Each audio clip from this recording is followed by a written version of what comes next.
আচ্ছা, এখন আমরা পড়ে নেব anti convulsant or anti epileptic ড্রাগকে নিয়ে।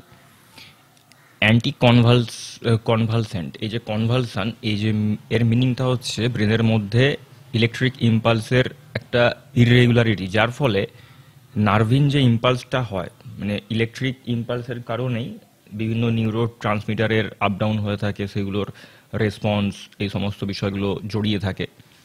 তো যখন সেটা নর্মাল, যে স্বাভাবিক সেই রেঞ্জ থেকে যখন ওটা মানে অন্যরকম টাইপের একটা বিহেভিয়ার আরম্ভ হয়ে যায় ব্রেনের নার্ভের ইম্পালসের মধ্যে, তো তখন সেই কন্ডিশনকে বলা হচ্ছে কনভালশন। আর যে সমস্ত ড্রাগ ওই কনভালশনকে হচ্ছে ম্যানেজ করতে ইউজ হয় তাদেরকে বলা হচ্ছে অ্যান্টি কনভালসেন্ট ড্রাগ, অথবা এটাকে একরকমভাবে অ্যান্টি এপিলেপটিক ড্রাগও বলা হয়ে থাকে। এপিলেপসি এর মানে হচ্ছে বাংলাতে মৃগী। তো মৃগী রোগীদের ক্ষেত্রে যে সমস্ত ওষুধ দিয়ে তাদেরকে ট্রিটমেন্টে রাখা হয়, those drugs can be called as anti epileptic drugs. আচ্ছা, এবারে এই যে বললাম, এই যে ব্রেনের মধ্যে যে ইলেকট্রিক যে অ্যাক্টিভিটিস সেটাকে স্টেবিলাইজ করাটা, এটা হচ্ছে অ্যান্টি কনভালসেন্ট বা অ্যান্টি এপিলেপটিক ড্রাগের কাজ।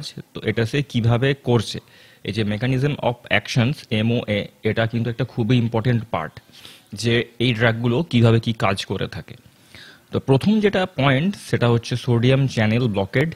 সাম অ্যান্টি কনভালসেন্টস এক্সাম্পল হচ্ছে phenytoin, carbamazepine block sodium channels reducing excessive neuronal firing. নিউরনের যে ফায়ারিংগুলো হয়ে থাকে, তো সেখানে হচ্ছে যখন এটা বেশি পরিমাণে হয়ে যায়, তো তখন এই সোডিয়াম চ্যানেল ব্লকেডের মাধ্যমে এই যে ড্রাগগুলো রয়েছে, ফেনাইটয়িন রয়েছে, কার্বামাজেপাইন রয়েছে, এরা বেসিক্যালি করে কি, সেই এক্সেসিভ, যেটা অতিরিক্ত নিউরাল যে ফায়ারিং হচ্ছে ব্রেনের মধ্যে, সেটাকে কন্ট্রোল করে, কমিয়ে দেয়। তো এটা একটা ওয়ে কাজ করার এদের। সেকেন্ড যে পয়েন্ট সেটা হচ্ছে গাবা এনহ্যান্সমেন্ট।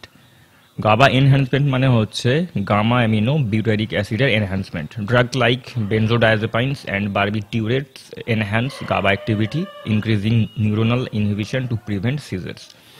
বেনজোডায়াজেপাইনস এবং বারবিটিউরেটস, এই জাতীয় ড্রাগগুলো হচ্ছে গাবা অ্যাক্টিভিটিটাকে এনহ্যান্স করে, আরও বাড়িয়ে দেয়, যার ফলে নিউরোনাল যে ইনহিবিশন থাকে টু প্রিভেন্ট সিজার, মানে নিউরোনাল যে এক্সেসিভ ফায়ারিং হচ্ছে সেটাকে ইনহিবিট করে সিজারটাকে, বা ওই যে খিঁচ লাগা বা ওই যে ফিট লাগা, এই জিনিসটাকে কন্ট্রোল করছে। থার্ড হচ্ছে calcium channel modulation. Certain anticonvulsants example ethosuximide block calcium channels reducing excitatory neurotransmitter release and stabilizing nerve activity. Ethosuximide করছে কি, as a anti convulsant block calcium চ্যানেলকে ব্লক করছে, রিডিউসিং এক্সাইটেটরি নিউরোট্রান্সমিটার, এক্সাইটমেন্টের যে neurotransmitter থাকছে সেটাকে reduce করছে, এবং এর ফলে কি হচ্ছে, নার্ভিন যে অ্যাক্টিভিটি সেটা কন্ট্রোলে আসছে বা স্টেবল হয়ে যাচ্ছে। নেক্সট হচ্ছে ক্লাসিফিকেশন।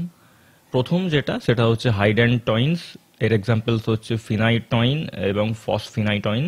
সেকেন্ড হচ্ছে বারবিটিউরেটস, এর এক্সাম্পলস হচ্ছে ফিনোবারবিটুন। থার্ড হচ্ছে ইমিনোস্টিলভেন্স, এর এক্সাম্পল হচ্ছে কার্বামাজেপাইন।